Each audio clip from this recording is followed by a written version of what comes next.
Hey guys, I'm here with Cody with Velocity. He's the guy who actually built this Fox Body. So let's talk about it for a second.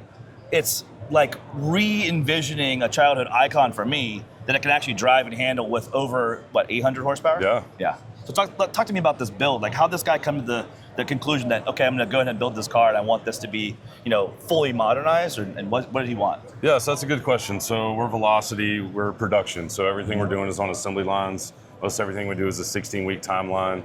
We're always watching the market, seeing what's popping up, what's going to be popular. The videos, yeah. And what's old is new again. Yep. Everybody's relating back to what they had in high school, Yes. what was special to them.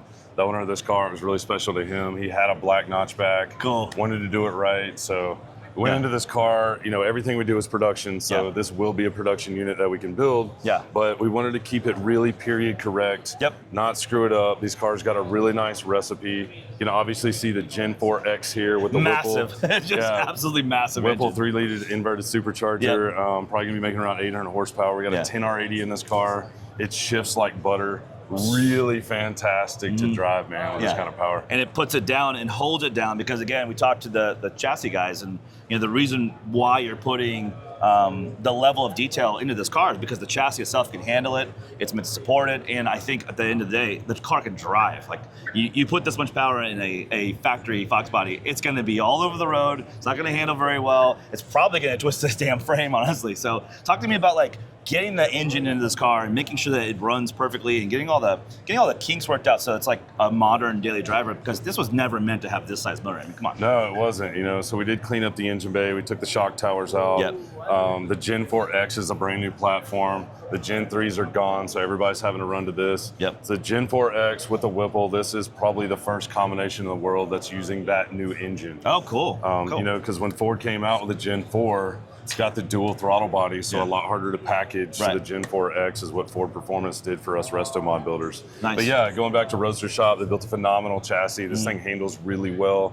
If you want to take the twisties, you want to go straight, I'd even take this car drag racing. It's got 335s in the rear. It will stick. It does handle. It hooks up? Yeah. So can you light them up if you want to still? Yeah, it'll still get a little squirrely, but it's very predictable. You know what the car's going to do. It does not drive like that original grandma car. Yeah, because before it was kind of numb and the car's floating. My buddy had I think it was a 91 GT. Is that right? 91? With a two-tone, and the car felt like a death trap, and it sounded like we're going 200 miles an hour. I think we're going like 60, because I looked up the 0-60s of my childhood, and I remember 6 seconds being like blisteringly fast, and now my car does it like in a 3.6, 3.7, and so we're getting used to this idea that everything's 1,000 horsepower. So of course 800 horsepower Fox Body makes sense today. So I think at the end of the day, owner's happy, period correct car, drives really well, handles really well, and at the kind of culmination, you guys went all in and have a really nice interior that I would say would be impossible to recreate from finding these seats somewhere else. You have to make these seats, right? No, these are actually Recaro Expert M's. Okay. So we bolted these things in. Wow. We redesigned the console, redesigned the door panels, kept a stock dash, just really wanted to touch everything and update it and modernize a little bit, but keep a good recipe here, stay period correct.